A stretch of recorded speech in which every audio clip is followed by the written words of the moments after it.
রাসূল সাল্লাল্লাহু আলাইহি সাল্লামের বাবা মা কি জাহান্নামী নাকি জান্নাতি? রাসূল সাল্লাল্লাহু আলাইহি সাল্লাম জাহান্নামের কথাই বলেছেন। যেই এই কথা বলেছে নিঃসন্দেহে সে কাফের হয়ে গেছে। বলেছে আব্দুর রাজ্জাক বিন ইউসুফ কাফের, কারণ আব্দুর রাজ্জাক বলেছেন মাতা জাহান্নামী।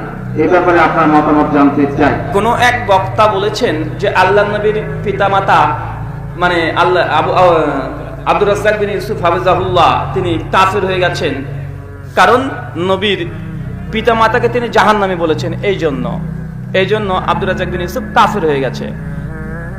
এই কথার জন্য যদি কাফের হয়ে যায়, যতটুকু মানে আপনার বাংলাদেশের বড় বক্তা কাফের ইন্ডাস্ট্রি কোম্পানির মালিক এনায়েতুল্লাহ আব্বাসী তিনি এই ফতোয়া দিয়েছেন যে চশমা পরে সবাইকে কাফের দেখে, আর কিছু নাই।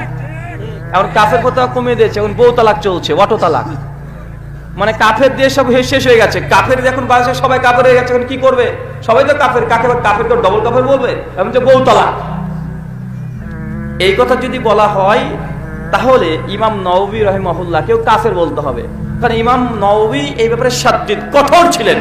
সহিহ মুসলিম কিতাবুল ঈমান বাব শাফাতুন নবী হাদিস না 398। আল্লাহর নবীকে ওই সাহাবী যখন জিজ্ঞাসা করছে আল্লাহ নবী আমার পিতা কোথায়, আল্লাহ নবী বলছেন তোমার পিতা জাহান্নামে।